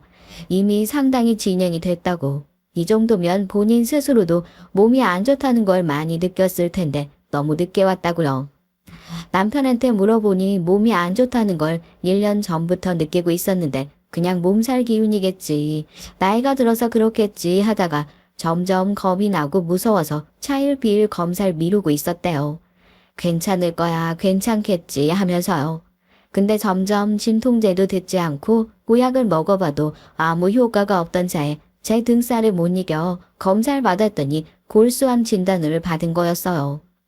담담하게 절 위로했었지만 사실 남편 스스로도 자책도 많이 하고 많이 힘들었던 것 같아요. 골수암 사기인 상태에서 무슨 손을 쓸 수가 있었겠어요. 얼마 안 돼서 남편은 죽었고 전 제 딸 수진이 때문에 버티고 버텨서 지금까지 올 수 있었던 것 같아요. 제 딸은 몹시 착하고 일찍 철이 들어버려서 저한테 응석을 부리지도 뭘 사달라고 떼를 쓴 적도 없어요. 그냥 다른 또래 아이들처럼 응석바지로 자라주면 좋겠는데 도리어 제가 힘들어 보이면 딸이 와서 저를 꼭 안아주면서 힘내라고 절 달래주곤 했어요. 차라리 딸이 빨리 커버리지 않았으면 항상 제 옆에 있었으면 할 정도로 저도 수진이 때문에 위안을 많이 받았어요. 저 혼자 딸을 키우면서 회사 다니려니 정말 너무 힘들었습니다. 남편의 빈자리가 더 많이 느껴지더라고요. 언제까지고 친정 부모님께 신세지기도 너무 죄송했고요. 전 샌드위치 가게를 시작했습니다. 음식 솜씨가 있는 편이었기 때문에 대기업에서 일했던 적성을 살려서 마케팅도 신나게 하고 특이한 레시피와 모양으로 소문이 나서 3개월쯤 지나니까 장사가 잘 되기 시작했어요. 시작한 지 3개월 만에 초기 투자 비용보다 더 벌었으니까 어찌 보면 제 운도 크게 나쁘진 않았던 것 같네요. 가게를 하면서 직원들도 생기니까 딸 키우는데 조금 시간적 여유가 생기더라고요. 한 번은 딸이랑 같이 차를 타고 등교하러 가는데 아빠랑 같이 등교하는 애들을 정말 부러운 듯이 보고 있는 걸 봤어요. 말은 하지 않았지만 아빠가 많이 보고 싶은 눈치였죠. 수진이도 아빠가 보고 싶은 모양이구나. 나도 많이 보고 싶어. 아빠가 보고 싶으면 참지 말고 보고 싶다고 얘기해도 돼. 아빠 얘기한다고 해서 엄마가 슬퍼하지 않아. 엄마 슬플까봐 아빠 얘기 안 하는 거야? 응. 아빠가 보고 싶지만 아빠 얘기하면 엄마 얼굴이 그늘이 내리는 것 같아서 아빠 얘기하면 할수록 아빠가 더 보고 싶더라고. 난 그런 거 싫어. 엄마가 슬프면 내가 더 슬퍼. 엄마. 혹시 엄마가 재혼했으면 하고 생각해 본 적 있어? 엄마, 난 엄마가 좋아하는 사람 있으면 결혼했으면 좋겠어. 나도 아빠 생기면 좋으니까 아빠한테 미안하지만 난 엄마가 외로운 게 더 싫어. 내가 너무 성숙해져 버린 게 마음이 더 아프더라고요. 친정 부모님도 계속 재혼하는 게 좋지 않겠냐고 하시면서 수진이는 우리가 키워주겠다고 하시더군요. 가장 중요한 건 수진이가 한 가족으로 받아들일 수 있는 사람을 찾는 거였어요. 재혼하려고 좀 마음을 먹으니까 갑자기 주변에서 이 사람 저 사람 소개시켜주겠다고 하는 사람들이 나오더라고요. 아이를 좋아하고 친절하고 가정적인 남자를 찾고 싶었어요. 마침 그런 사람을 만나게 돼서 재혼을 했죠. 다른 조건이 크게 중요하지 않았고 딸을 같이 잘 양육할 사람을 찾는 거였어요. 딸이 있다고 하니까 너무 좋아하더라고요. 이상하고 음흉한 이유가 아니라 딸이 있는 걸 반기는 눈치였다고 해야 되나? 샌드위치 가게를 운영한다고 하니까 샌드위치를 진짜 좋아한다고 하더라고요. 시댁 식구들도 만나봤는데 다들 친절하고 좋았어요. 딸아이가 있다고 하니까 귀여운 손주가 생겨서 너무 좋다고 하시더라고요. 실제로 수진이를 보여드렸더니 친손주보다 더 귀하고 예뻐해 주셔서 마음이 놓였습니다. 내가 복이 있나 보다 하고 다행스럽게 생각만 했었는데 바보같이 그런 시커먼 속내들이 있었는지 꿈에도 몰랐던 제가 너무 한심해요.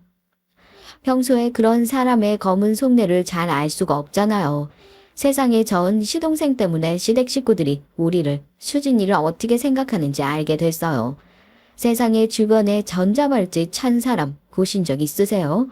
전 그런 범죄자가 시동생인 줄 알았으면 절대 우리 수진이를 데리고 시댁에 가지 않았을 거예요. 평소에 너무 젠틀하고 우리 수진이를 얼마나 예뻐해 주는지 정말 고마웠답니다. 이런 예쁜 조카가 생겨서 너무 기분이 좋다고 용돈도 주고 집안 구경, 동네 구경도 시켜줬어요. 너무 친절해서 수진이도 금방 마음의 문을 열었고요. 이제 정말 한 가족이 된 것 같고 내심 속으로 정말 감격이었습니다. 근데 너무 섣부른 판단이었더라고요.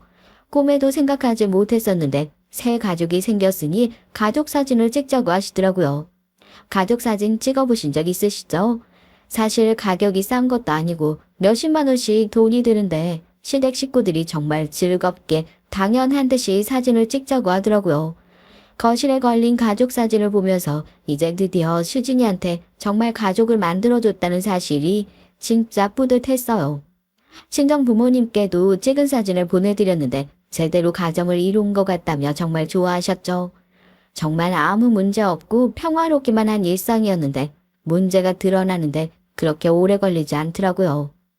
가족이 됐으니 자주 모여야 한다며 일주일에 한 번씩 수준이를 데리고 시댁에 뵈러 갔거든요. 시동생이 자주 방으로 데려가 같이 게임도 하고 공부도 가르쳐주곤 했어요. 시동생이 영어도 잘해서 과외 받아도 되겠다 싶을 정도였거든요. 근데 하루는 수진이가 얼굴이 하얗게 질려서 저한테 오더라고요.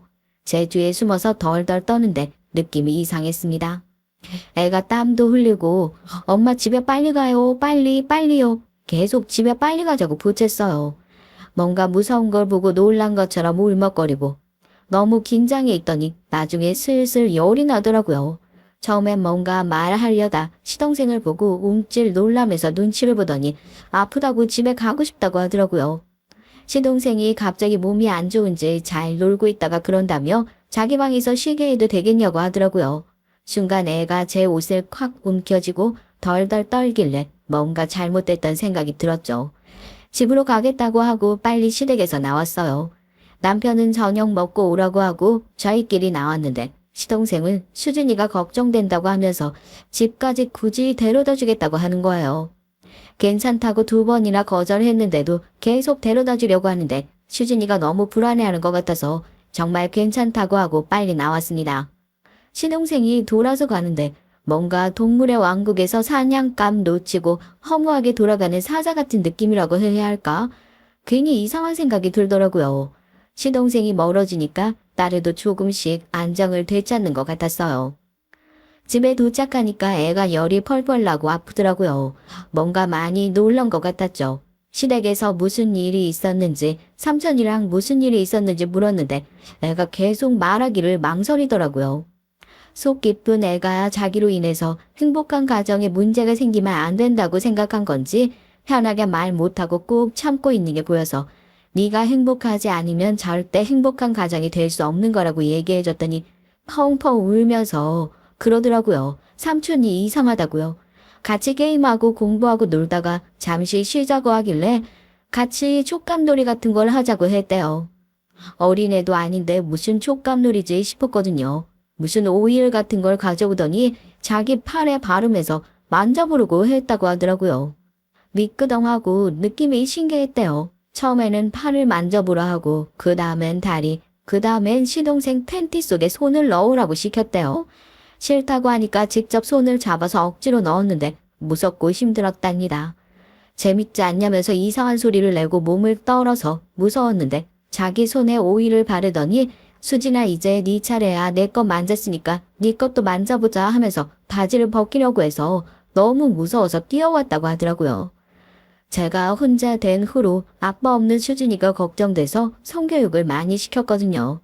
수진이가 4학년 때라 2차 성징도 시작될 시기고 요즘 애들 바르기 빠르잖아요. 누가 허락 없이 네 몸을 만지려고 하면 절대 가만히 있으면 안 된다고 신신당부를 했거든요.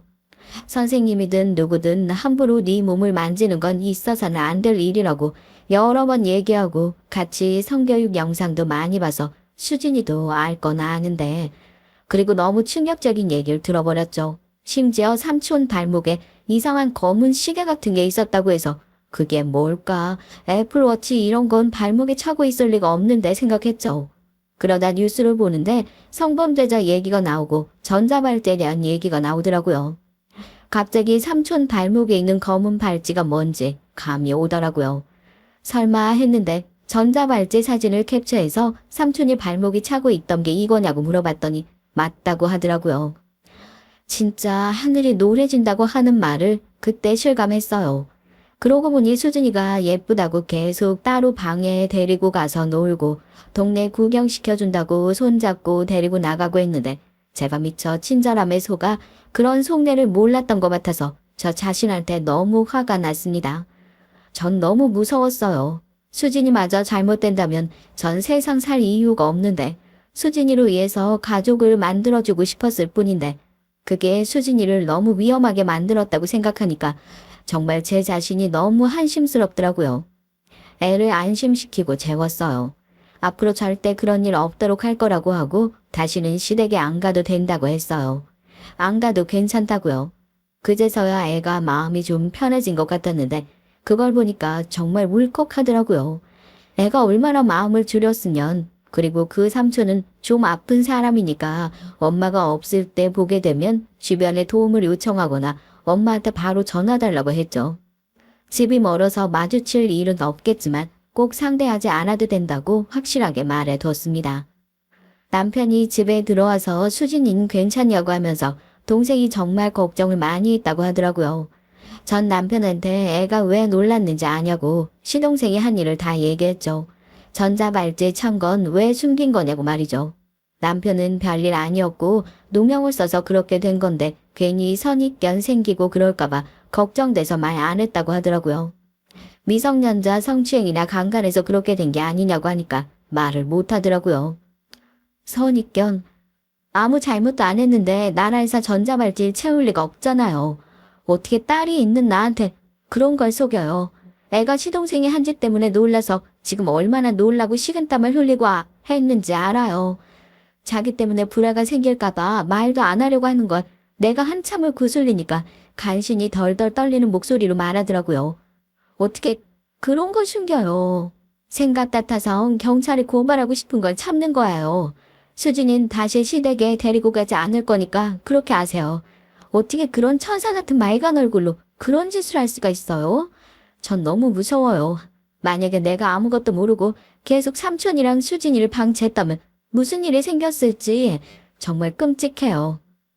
어떻게 애 말만 듣고 믿을 수가 있어? 병훈이 그런 애 아니야. 애가 순진하고 그래서 도리어 야가 빠진 여자애들한테 이용당한 거지. 아, 요즘 여자들이 얼마나 야가 빠지고 무서운지 몰라?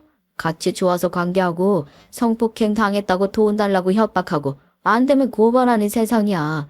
내 동생 오해하지 말아줘. 그럴 애 아니야. 그럼 수진이가 거짓말한다는 거예요. 아, 말은 속여서 할 수 있을지 몰라도 애가 너무 놀라서 덜덜 떨고 열이 나는 저 상황은 어떻게 설명할 거예요. 애가 얼마나 놀랐으면 저러냐고요. 수진이를 정말 딸처럼 생각한다면 당신 이러면 안 되는 거예요. 수진이가 아빠 생겨서 얼마나 좋아했는데 당신은 당신 동생 편만 드네요. 남편은 곧장 시댁에 전화를 하더라고요. 시어머니한테 다짜고짜 병훈이가 수진이를 좀 만진 것 같은데 병훈이 좀 바꿔달라고 하더라고요. 시어머니는 전화를 받아선 오해다. 절대 그런 거 아니다. 병훈이가 수진이한테 심하게 장난친 것 같은데 수진이가 좀 놀란 것 같다. 앞으로 그런 일 없게 하겠다. 이렇게만 말씀하시더라고요. 전 시어머니한테 자기 성기를 만지게 하는 게 무슨 장난이냐고 말씀드리니까 한동안 대답이 없으시더니 그게 무슨 말이냐? 애 말을 다 믿는 건 아니지 않냐고 하시더라고요.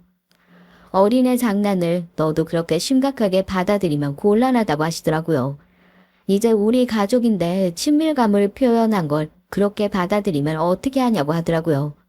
그건 어린애 장난이 아닌 것 같다고 말씀드리니까 어이가 없다고 하시더라고요. 다 큰 애 가족으로 받아들일 때 정말 큰 결심하고 받아들인 건데 앙큼하게 그런 거짓말을 하다니 진짜 어이가 없다고요. 제가 이것저것 찾아서 시동생이 지하철에서 여자 성추행하고 어린애 공원 화장실에서 강간하려다 잡혀서 전자발찌 찬 거 아니냐고 하니까 그건 또 어떻게 알았냐고 하더라고요. 처음엔 큰 소리 치다가 다 오해라고 하면서 얼버무리려고 하시더군요. 점점 더 끔찍해지더라고요. 이 집에서 우리 수진이가 멀쩡하게 잘 자랄 수 있을지 생각하니 눈앞이 캄캄해졌습니다. 다음 주에 수진이는 친정에 맡기고 시댁에 갔죠. 시동생은 왜 수진이는 안 데려왔어요? 아직도 아프냐고 하더라고요. 정말 면전에 쌍욕을 박아주고 싶었는데 간신히 참았습니다. 이런 범죄자 새끼 속에서 이런 욕밖에 나오지 않더라고요. 계속 수진이를 보고 싶다고 하면서 저희 집에 찾아오겠다고 해서 도저히 못 참고 얘기를 했죠. 수진이가 앞으로 이 집 오는 일은 없을 거예요. 그날 있었던 일 수진이한테 다 들었거든요. 제가 문제 삼지 않는 건 우리가 아직 가족이라고 생각하기 때문이에요. 수진이한테 더 이상 관심 갖지 않았으면 좋겠습니다. 다시 수진이랑 만날 일도 없겠지만 우리 집으로 찾아오지 마세요. 한 번만 더 이상한 짓 하면 내가 절대 용서 안 할 거예요. 식탁에서 일어나서 나가는 제 뒤로 얘기하더군요. 친조카도 아닌데 좀 만진 게 뭐 대수냐고 하더라고요. 순간 정말 머리를 총으로 맞은 것 같았어요. 저러니까 범죄자가 되는 거구나. 시댁에 조금도 있고 싶지가 않더라고요. 시어머니는 잠시 당황하는 듯 하더니 급하게 말을 바꾸더라고요. 예, 네 형수 놀라는 거 안 보이니? 누가 들으면 진심인 줄 알겠다. 애미야, 네 시동생이 실수로 한 말이니 마음에 담지 마라. 실수가 아닌 것 같네요. 앞으로 절대 수진이가 이 집 오는 일 없을 거니까 그렇게 하세요. 어릴 땐 귀신 얘기 들으면 너무 무서워서 화장실도 잘 못 가고 그랬어요. 살면서 귀신을 혹시나 보게 될까봐 정말 걱정 많이 했었거든요. 근데 지금은 귀신이 아니라 사람이 정말 무서운 것 같아요. 어떻게 사람의 모습을 하고 저런 말 행동들을 할 수 있는지 진짜 무슨 악기의 시인 것처럼 다른 사람 상처 주는 일들을 아무렇지 않게 할 수 있는 걸까요? 그래도 전 어렵게 한 결혼이다 보니 결혼 생활을 유지하고 싶었어요. 그래도 남편은 좋은 사람이라고 생각했거든요. 그 시동생과의 불미스러운 일이 있고 나서부터 수진이가 자주 아프게 시작했어요. 원래 잔병치레가 좀 있던 편이었지만 이렇게 자주 열이 나서 알아눕고 힘들어하진 않았거든요. 전 남편을 병으로 보냈던 전 점점 마음이 조여오는 것만 같았습니다. 시동생이 더 원망스럽고 작은 일에도 날이 서 있었어요. 시댁에 일주일마다 가야 하는 것도 점점 고역으로 느껴지더라고요. 그 성범죄자와 그를 옹호하는 가족들의 모임 같기만 했거든요. 정말 메스꺼웠습니다. 특히 시동생이 수진이 보고 싶다란 말을 저 들으란 듯이 할 땐 정말 젓가락으로 찔러버리고 싶은 충동이 느껴질 정도였죠. 저 들으란 듯이 일부러 자주 얘기하더라고요. 시동생과 자주 부딪히면서 시어머니 태도는 많이 달라졌어요.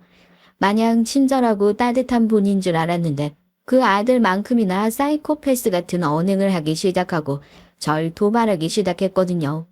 식사하고 같이 다들 앉아서 거실에 TV를 보다가 이혼한 부부 얘기가 나왔거든요. 부인이 바람펴서 남편이 괴로워하는 내용이었는데 너는 이혼할 때 뭐 때문에 했냐? 혹시 바람펴서 이혼한 건 아니지? 너도 꽤나 남자 꼬시고 다녔을 것 같은데 지금 와서 뭐 숨길 거 없잖아. 한번 말해보렴. 네 남편이 너무 목석 같아서 좀 불만이지 않니? 전 남편 아파서 사별했다고 말씀드렸는데 혹시 안 믿으시는 건가요? 전 누구처럼 거짓말하고 결혼하진 않습니다. 남편 친절하고 저한테 잘해주니까 걱정 마세요. 남편한테 불만 없습니다. 그럼 뭐 우린 속인 게 있다는 말처럼 들리는구나. 우리가 뭘 속였는데? 참네. 전 수진이 챙기러 가야 해서요. 먼저 일어나겠습니다. 이렇게 불편한 대화도 자주 오고 가고 시댁에 가는 게 점점 더 싫어지더라고요. 수진이는 점점 시댁에서 그 일을 당하고 간 후로 체중도 빠지고 입맛도 잃어가는데 그렇지 않아도 속상한 저한테 시댁에 가는 건 고문이나 마찬가지였죠. 그래서 시댁에 가는 걸 아예 빠지게 됐어요. 아이도 신경이 쓰이고 저도 그 집에 안 가니까 좀 살겠더라고요. 하루는 가게 일하던 중간에 나와서 수진이 데리고 집으로 들어가려는 찰나에 시동생을 만났죠. 꼭 수진이 학교 마치고 가는 시간을 알고 벼르고 있었던 것 같은 느낌을 지울 수가 없었습니다. 정말 끔찍하더라고요. 왜 여기까지 와서 기다리고 있었는지 다시는 오지 않았으면 좋겠다고 하니까 알았다고 하고 돌아서서 가는데 수진이를 지그시 쳐다보고 가더라고요. 애는 이미 겁에 질려 있었죠. 도저히 안 되겠다 싶어서 집에서 30분 거리인 친정에 수진이를 맡겼습니다. 아무래도 불안하더라고요. 시댁에 가서 가족들 다 있을 때 얘기했어요. 시동생이 수진이 찾아오지 않게 해달라고 말이죠. 시동생은 뭔가 오해가 있어서 그런 것 같아 풀려고 했다고 말했습니다. 오해 풀 생각도 하지 말고 수진이 곁에 절대 오지 말라고 하니까 시어머니는 또 난리가 나셨더라고요. 정가가 있어서 네가 그러나 본데 누명 쓴 거라고 한참을 또 얘기를 하시더라고요. 그런데 그 전과 있는 거 얘기 안 했다고 이렇게 사람 마음을 무시하고 못 살게 굴면 어떻게 하냐고 하시더라고요. 어머니, 시동생이 촉감놀이하고 하면서 자기 몸에 오일 발라서 몸 이것저것 만지게 하고 자기 성기도 주무르게 하는 것도 모자라서 수진이 성기도 만지라고 했는데 그것도 알고 얘기하시는 건가요? 뭐, 성기를 만지라고 했다고 설마 그렇게 했으려고 장난 좀 친 걸 수진이가 거짓말한 거 아니냐? 우리 착한 아들이 그럴 리가 없어. 만지게 하고 신음소리까지 내는 통에 수진이가 그때 놀라서 한참을 떨었어요. 제가 다시 신고하지 않은 걸 감사하게 생각하셔야 할 거예요. 시동생 전자발찌가 아니라 음팔찌 차게 해드려야 실감하시겠어요? 오늘 저희 아파트 앞까지 찾아왔더라고요. 저한테 아무 말도 없이요. 만약 제가 오늘 수진이 데리러 가지 않았으면 또 저희 딸한테 무슨 짓을 했을지 전 지금 생각해도 다리가 후들거려요. 호의든 호감이든 말도 안 되는 소리니까 다시는 우리 수진이 앞에 얼씬거리지 않게 해주세요. 아이씨, 쪽팔리게 다 떠벌리고 난리야. 피도 안 섞인 조카가 생겼다고 해서 좀 귀여워해 주려고 했더니 진짜 개까탈스럽게 구네. 아우, 왜 이렇게 팍팍하게 굴어? 어? 너도 그만해 임마. 장난이 너무 심하잖아. 애도 놀라고 지금 애 엄마도 놀라서 예민한데 네가 계속 그렇게 장난치면 상황 더 악화돼. 형수한테 그런 장난치지 마. 지금 장난이라고 했니? 더 따지고 싶었지만 친정에서 전화가 왔어요. 아무래도 수진이 몸 상태가 좋지 않은 것 같으니 같이 병원 좀 가보자고요. 열도 계속 나는데 코피까지 나고 계속 먹은 것도 토했다고 하더라고요. 전 말도 없이 급하게 시댁을 나섰습니다. 아빤 링거라도 맞추자고 하셔서 병원 응급실에 같이 갔죠. 애는 힘이 하나도 없이 축 늘어져 있는데 눈물만 나더라고요. 아이를 위해서 재혼까지 했는데 내가 혹시 나를 위해서 재혼한 건가 하고 뭔가 한참 잘못돼도 잘못된 것 같은 생각이 들더라고요. 소변 검사했는데 아무래도 이상하다고 하면서 정밀 검사를 해봐야 할 것 같다고 하더라고요. 간단한 검사인 줄 알았는데 전혀 간단하지 않았어요. 그 다음날 의사가 불러서 가보니까 가족력을 물어보더라고요. 전 남편이 골수암으로 사망했다고 하니까 안타깝지만 소아암에 걸린 것 같다고 하면서 정확하게 말하자면 림프성 백혈병이라고 보시면 된다고 하더라고요. 이게 대체 무슨 일인지 정말 정신을 차리기 힘들더라고요. 남편은 저보다도 놀란 토끼 눈이 되어 있고요. 친정 아버지인 이럴 때일수록 저보고 정신 단단히 차려야 한다면서 제 전 남편은 그렇게 허망하게 보냈지만 우리 수진이는 아직 피어보지도 못했는데 불쌍해서 안 된다고 어서 꼭 낳게 하자고 하시더라고요. 그래도 같이 마음 아파해줄 사람이 있다는 거에 엄청나게 위안을 받았죠. 그리고 남편도 지금 상황에 좀 놀라긴 했지만 절 위로해주고 곧 나올 거라고 얘기해줘서 다행이었습니다. 전 재혼한 지 얼마 되지도 않아서 이런 일이 생겼다고 싫어할 줄 알았는데 시댁에서도 빨리 나으라고 전화도 주시고 직접 얼굴 보러 시어머니가 찾아오셔서 내심 놀랐어요. 저를 보고 손을 잡아주시면서 아픈 환자 원래 주변에 간호해주는 사람이 더 힘든 법이다. 가서 밥도 챙겨 먹고 집에서 좀 씻고 힘내라 얘야. 네가 힘들어하면 수진이는 10배 더 힘들 거야.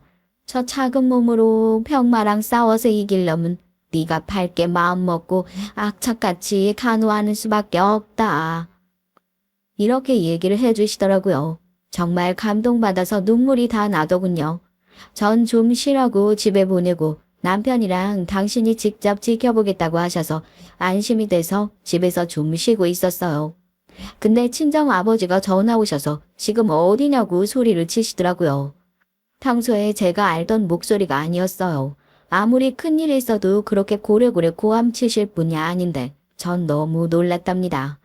남편이랑 시어머니가 수진이 좀 봐주겠다고 하셔서 잠시 집에 들러서 쉬고 있다고 말씀드렸더니 당장 집으로 오겠다고 하시더라고요. 집에 온 아버지는 떨리는 목소리로 얘기를 하셨습니다.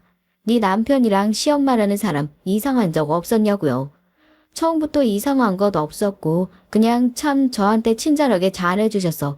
그게 잠시 이상한 적은 있었지만 딴 건 없었다고요. 방금 병원에 들었는데 시어머니랑 남편이 대화하는 소리를 듣고 너무 놀라서 바로 나오자마자 저한테 전화를 하셨다는 겁니다. 그게 무슨 말씀이냐고 하니까 시어머니가 수진이 보험에 대해서 물어본 적이 있냐고 하더라고요. 좀 전에 왔을 때 치료비가 많이 들 텐데 나도 좀 보태주려고 하는데 보험이라도 들어놓은 게 있냐고 물어봤다고 했거든요. 그래서 암보험 든 것도 있고 이리저리 보장받은 게 좀 있긴 하다고 얘기했거든요.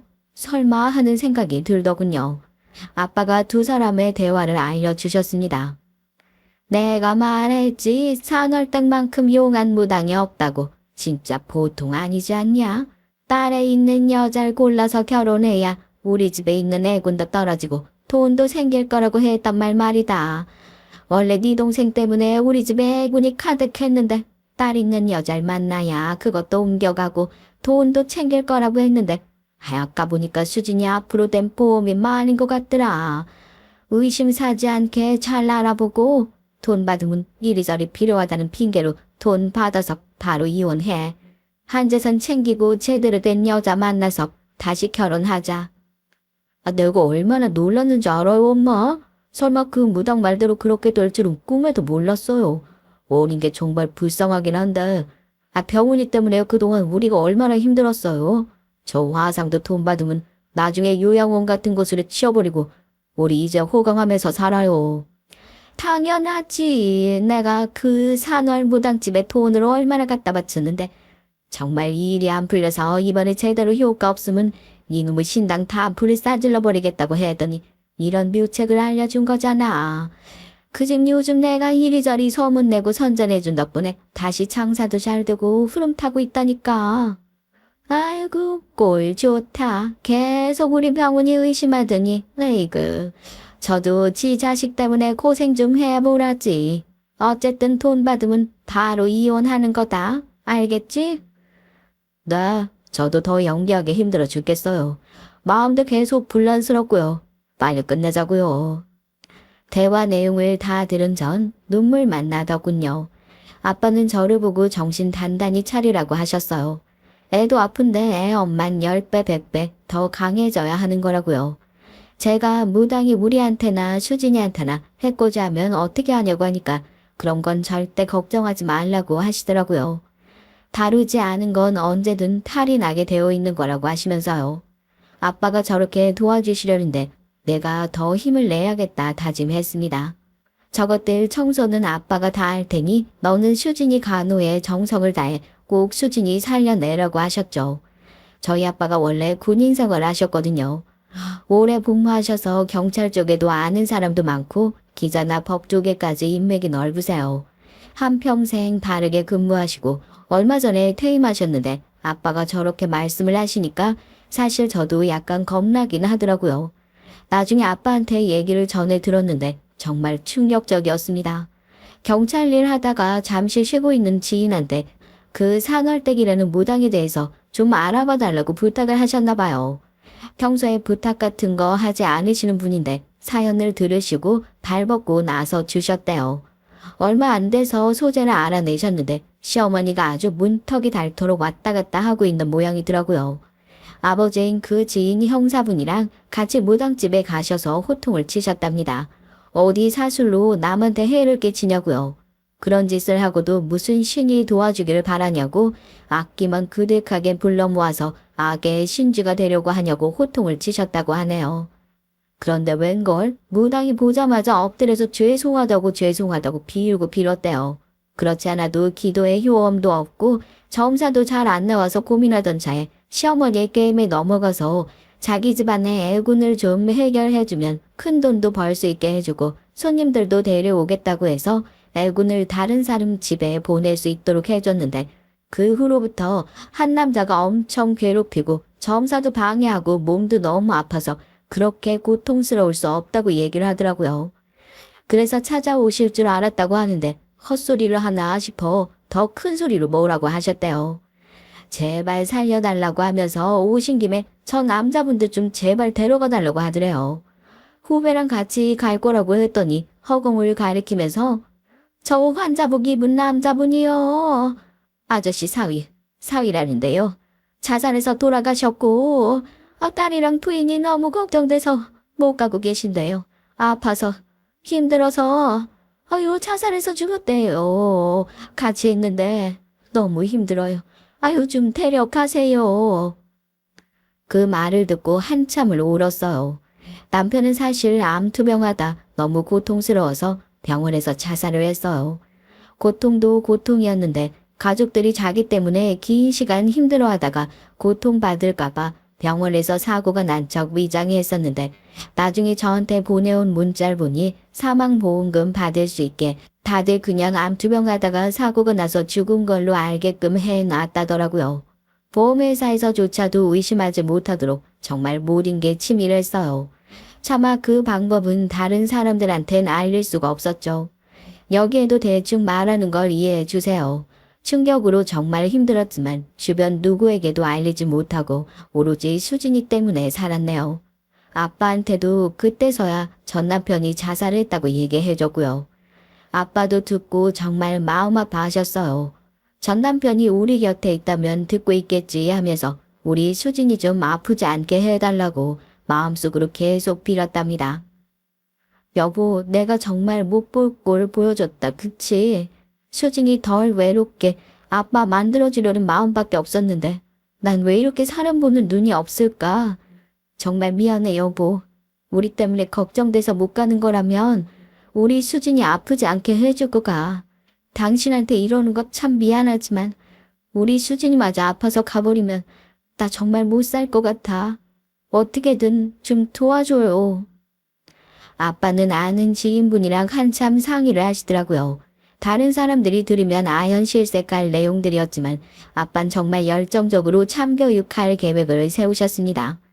내 가족을 건드리면 신이고 사람이고 절대 용서할 수 없다고 하시면서요. 얼마 후에 병원에 있는데 시동생이 체포됐다는 소식을 들었어요. 인터넷에도 기사가 실렸더라고요. 전자발찌를 차고 있는 남자를 밀착 취재하는 내용이었는데 그게 시동생이었던 거죠. 지하철 타고 다니면서 일부러 교복 입은 학생들 뒤에 서서 몸을 더듬고 치마 아래도 사진 찍고 어른들한텐 절대 그런 짓 하지 않고 어리고 약한 학생들한테 그런 짓 한다는 게 더 소름 끼치는 것 같아요. 잡힌 시동생의 휴대폰을 조사하니까 성추행하고 강간했던 동영상까지 많이 저장되어 있었고 심지어 몇몇 애들은 협박하면서 돈도 조금씩 뜯어내고 있었더라고요. 그리고 찍은 동영상들을 돈 받고 인터넷 사이트에 올리기도 하고요. 우리 수진이가 저런 일을 당했을지도 모른다고 생각하니까 정말 생각만 해도 끔찍했습니다. 또 기자는 시동생 인터뷰를 통해서 조카도 성추행하셨다던데 사실이냐고 물어보더라고요. 아니 피도 하나 안 섞게 나가 뭐가 조카야. 내 근육 얼마나 괜찮은지 이리저리 만져보라고 한 거밖에 없어요. 그게 무슨 성추행이야. 오일 발라서 성기 만지게 하시고 신음소리도 내셨다고 하셨던데요. 조카가 많이 놀랐다고 하던데 미성년자인 조카를 통해서 성적 만족을 얻으려고 하신 건 너무하신 거 아닐까요? 범법행위인 줄 모르시는 겁니까? 자세히도 들으셨네. 오래간만에 누가 만져주고 그럼 기분 좋아서 소리도 좀 낼 수 있는 거고 안 그래요? 제가 걔한테 직접적으로 뭐 한 것도 없는데 그게 죄가 되나요? 피도 하나 안 섞인 사이에. 그럼 본인이 또 오일 바르시고 조카 성기도 만지자고 하셨다는데 그건 뭡니까? 걘 내 진짜 조카가 아니라니까요. 한 번쯤 그런 생각 해보지 않나요, 남자라면? 기자는 이 시어머니랑 남편 인터뷰도 했더라고요. 그분들은 당연히 또 자기 아들을 옹호하고 그럴 리가 없다고 하더라고요. 얼굴이 모자이크로 가려져 있었지만 동네 사람들이랑 주변 지인들은 세 사람을 다 알아봤다고 하더군요. 인터넷에는 세 명의 신상이 다 박제가 됐어요. 묻힐만 하면 사람들이 다시 올려주고 주변에 이런 어른이 있으면 정말 조심해야 한다고 애들한테 더 강력한 성교육, 옳지 않은 행위를 거부할 수 있는 교육을 해줘야 한다고 사회 전반적인 변화가 필요하다고 곳곳에서 여러 움직임들이 생겨났더라고요. 그리고 2차로 아빠는 좀 약하다고 생각되셨나 봐요. 시어머니랑 남편이 대화했던 것까지 다 녹음을 하셨었더라고요. 전 그건 모르고 있다가 녹음 파일을 인터넷에 올린 거에 정말 깜짝 놀랐죠. 아빠가 정말 제대로 복수할 생각이셨구나. 대단하시다 하고 감탄만 했네요. 지금 사는 동네에선 시어머니랑 남편이 길에 다니기만 해도 욕하고 손가락질하는 사람들이 많아서 편하게 밥도 사 먹을 수 없다고 하더라고요. 심지어 알아본 사람들은 당신들한테 음식 안 판다고 짐승들한테 줄 밥 어딨냐고 쫓겨났다고 하더라고요. 결국 시동생은 징역살로 들어갔어요.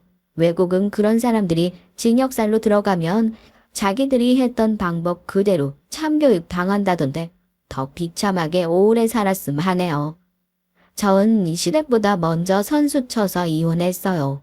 사회적으로 범법자 이 시동생의 존재를 미리 알리지 않았고 그 시동생을 통해서 딸이 성추행 당했는데도 시치미만 뗐고 보험금까지 노리고 이혼하려고 했던 증거가 있었기 때문이죠. 독하게 위자료도 받아내고 헤어졌습니다. 무당 통해서 애군 저한테 보내라고 하셨다면서요? 그 애군은 그대로 다 돌려드릴게요. 남의 눈에 눈물 나게 하면 자기 눈에서 피눈물 난다고 들었죠? 왜 우리 딸 목숨을 담보로 당신들이 이득을 취하려고 하는지 모르겠네. 내가 그렇게 쉽게 속아 넘어갈 줄 알았나 봐요.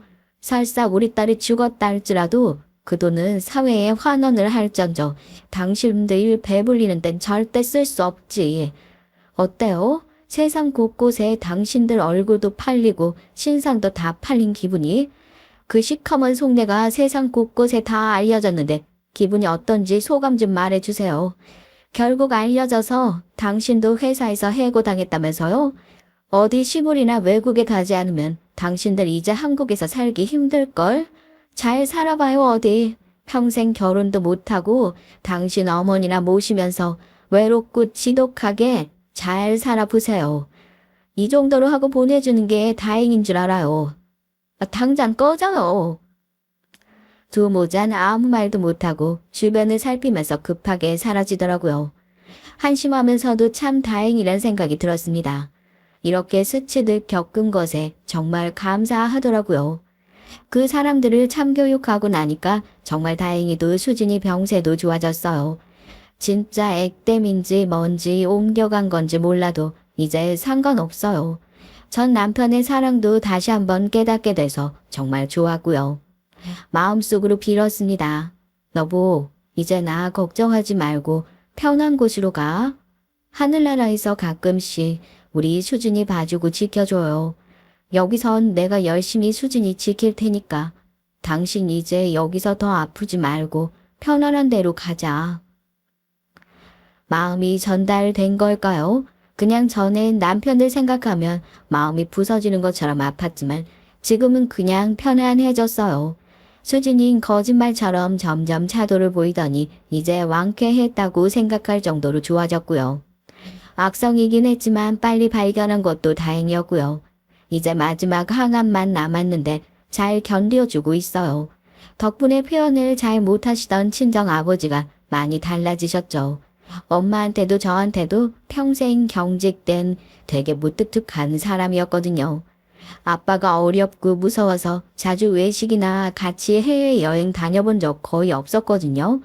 근데 다 같이 수진이 싹 다 나오면 먼저 국내 여행부터 같이 가자고 계획부터 짜고 계시더라고요.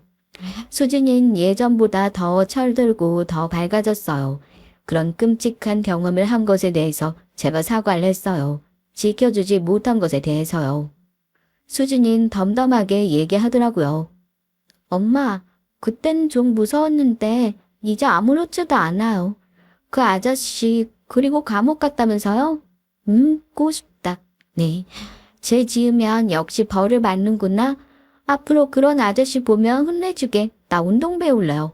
합기도 태권도 이런 거요. 그래. 운동하는 건 좋은데 꼬쉽다니 그런 표현 어디서 들은 거야? 할아버지가 하는 말 들었어요. 입에 짝짝 붙더라고요. 꼬쉽다. 그렇게 한참을 웃었네요. 전 샌드위치 가게 하면서 딸 키우는데 전념하고 있습니다. 몸이 안 좋던 딸이 그래도 잘 버텨줘서 이제 조금 있으면 중학생이 돼요. 이제 아빠 필요 없냐고 하니까 아빠보다 훨씬 더 멋진 외할아버지도 있고 나 스스로 잘 지킬 수 있는 멋진 여자가 되겠다고 하면서 운동도 참 열심히 하고 있어요. 사실 저러다가 태권도 선수가 되겠다고 할까봐 걱정이에요. 아무래도 외할아버지가 운동도 잘하시고 했던 게 있어서 그런지 서로 운동에 대해서 대화도 잘 되고 같이 있는 거 보면 손녀와 할아버지가 아니라 손자와 할아버지 같더라고요. 그래도 그때 끔찍한 기억을 잘 이겨내고 건강하게 자라주고 있는 딸이 정말 고맙습니다. 저도 장사를 계속하면서 이제 좀 사람 보는 눈이 생긴 것 같아요. 제가 신기가 있는 건 아니지만 많은 사람을 대하고 반응을 살피는 게 일상이 되다 보니까 그런 능력들이 발달이 되는 것 같더라고요. 대기업에서 면접을 보는 사람도 저처럼 그 사람 표정이나 웃는 것, 행동하고 옷 입는 것만 봐도 대충 그 사람에 대해서 알아진다고 하더라고요. 사람들 누구나 저런 능력들이 생기면 사람들은 어떻게 변할까요? 그 능력을 쓰면서 좋은 사람들을 알아보고 잘 살게 될까요? 아님 검은 속내를 철저하게 숨기고 좋은 사람인 척 연기하고 사는 사람들이 더 많이 늘어나게 될까요? 나중에 AI가 상용화돼서 그런 사람의 거짓말과 속내를 다 알 수 있게 되면 사람들이 자주 하는 선의의 거짓말과 하얀 거짓말 같은 것들을 구별하거나 판독해낼 수 있을까요? 속이거나 애써 꾸며내지 않아도 다 같은 마음이고 즐거운 세상이면 좋을 텐데 누가 판독하거나 분석하려고 애쓰지 않아도 서로 가감 없이 마음을 드러내고 좋을 수 있는 그런 때를 살 수 있는 날이 언젠간 오면 좋겠습니다. 남편과도 사별하고 두 번째 결혼도 실패로 끝났지만 지금은 가족끼리 서로 아껴주고 열심히 제 일을 하면서 살다 보니까 외롭다거나 힘든 생각이 별로 들지 않아요. 가끔 보면 삶의 주인이 내가 아닌 타인이 되어서 남자나 여자 없인 외로워서 못 산다고 하는 사람들도 많고 만나는 상대방에게 너무 집착을 해서 상대방이 진절머리 나게 하는 사람들도 많더라고요. 자기 삶과 일에 열중하면서 사랑도 하면 참 좋을 텐데 그런 부분에 미숙한 사람들이 많다 보니 연애나 사랑이 어렵다는 말이 나오는 게 아닐까 싶어요. 내가 없는 내 삶만큼 비참한 삶도 없단 생각을 하기 때문에 이렇게 열정적으로 가정을 꾸려나가고 자식을 키워나가는 제 자신을 정말 기특하게 생각하고 자주 선물도 해주고 맛있는 것도 먹여주면서 아껴주곤 한답니다. 제가 행복해지는 소소한 것들을 잊지 않고 찾아서 하고 있어요. 여러분들도 하루하루 그런 삶을 살아가시면 좋겠다는 생각으로 사연을 남깁니다. 비하인드인데 아빠한테 호통 듣고 정신 차린 그 상월댁인가 하는 분은 남한테 해끼치며 사는 선택을 잠깐 하셨다가 크게 후회하시고 반성하셨대요. 전 토속 신앙을 믿진 않지만 모든 게 아예 없는 걸 지어낸 거라고는 생각하지 않아요. 그분이 자기가 살기 위해서 남한테 해를 입히려고 하셨다가 크게 반성하시고 점집하던 곳에서 기도를 계속 올리시면서 찾아오는 사람들한테 이제 점을 봐주시는 게 아니라 명상도 시키고 마음의 짐을 벗고 삶을 열심히 살아갈 수 있게 격려도 해주고 조언도 해주시는 일을 하셔서 멋있다는 생각이 들더라고요. 그래서 도리어 더 사람도 많이 모이고 돈도 잘 벌고 계신다고 하네요. 그리고 자신이 과거에 했던 남한테 해를 끼치더라도 자기가 이득을 보면 그만이지 하며 양심을 속였던 모든 게 결국은 나한테 돌아온다는 얘기를 기도하는 사람들한테도 계속 해주신다네요. 선택은 자유지만 그 모든 선택은 나에게 다시 돌아온다는 얘기를 해주셔서 당연한 얘기 같지만 지금의 내 모습에 괴로워하고 힘들어하는 그 모든 게 결국은 내가 선택한 결과로 인한 거라는 걸, 그리고 다른 선택을 해야 변화가 생기기 시작한다고 일깨워준다고 하네요. 들으면서 참 멋있는 분이다 생각했어요. 실수는 누구나 하는데 내가 한 실수로 인정하고 또 다른 사람에게 그걸 얘기한다는 게 쉬운 건 아니니까요. 그래서 저도 제가 한 경험을 이렇게 얘기해 봐야겠다는 생각이 들었습니다. 항상 삶은 선택의 문제인 것 같아요. 인생엔 다양한 결론들이 펼쳐져 있고 내가 어떤 선택을 하느냐에 따라서 우린 그에 따른 결론에 도달하게 됐죠. 처음엔 괜찮은 선택인 줄 알았다가도 뒤돌아보고서야 깨닫기도 하고 선택이 잘못됐다는 걸 알면서도 애써 모른 척, 괜찮은 척 결과가 나오길 기대하고 또 문제 없어 보이면 괜찮은 척 꾸미고 살다 나중엔 그 모든 게 드러나서 후회하고 수치스러워하는 게 인생의 대부분의 모습인 것 같기도 하고요. 요즘 남들 보기에 화려해 보이는 삶이 많잖아요. 요즘 인스타나 SNS 하는 사람들의 모습을 보면 전부 화려하고 행복해 보이는 사진들이 가득한 것 같아요. 전 볼 때마다 저 사람의 행복한 삶이 정말이길 바랄 때가 더 많은 것 같아요. 저 행복이 거짓이 아니고 저 행복을 보여주기 위해서 잘못된 선택들을 하지 않기를 바라게 된다고 해야 하겠네요. 또 남들이 봤을 때 저 사람은 왜 굳이 저런 선택을 할까 하는 일들을 하게 될 때가 있잖아요. 저렇게 하는 게 이득을 보는 방법인데 당연히 저렇게 해야 하는 건데 양심이 뭐 밥 먹여줘. 다른 게 뭐가 중요해. 남들 다 저렇게 사는데 바보 같아. 이런 말들을 하는 사람들이 많더라고요. 하지만 그런 선택은 꼭 자신을 후회하게 만드는 결론을 낳게 되더라고요. 그런 선택을 할 수밖에 없었던 내가 되기보다 다른 선택을 하고야 마는 내가 되길, 그리고 그런 여러분이 되길 바라봅니다. 그때 내가 옳은 선택을 했기 때문에 이렇게 되어버렸어가 아니라 그런 수많은 옳은 선택들을 했었기에 지금 후회하지 않는 삶을 사는 내가 될 수 있었다라는 그런 인생을 사시길 바래요. 남편이 있어야만 아이를 행복하게 해주고 외롭지 않게 해줄 수 있다는 생각에 마음에도 없는 재혼을 했던 저. 새로운 가족이 생긴다고 해서 외로움이 채워지거나 행복해지는 건 아니었는데 저런 잘못된 선택으로 평생 후회만 하다 살 뻔했던 저였네요. 하지만 그런 상황 속에서도 주변 사람들의 도움으로 가족의 사랑도 깨닫고 더 정신 차리고 힘내서 앞으로 나아갈 수 있었어요. 남편은 없지만 자주 남편을 더 생각하고 주변의 가족들과 더 감사한 마음으로 살 수 있게 돼서 정말 다행이라고 생각합니다. 이 사연 들으시는 여러분들도 주변에 나와 함께하는 따뜻한 사람들과 올바른 선택들로 후회 없이 행복한 결과 속에서 사시길 늘 바라봅니다.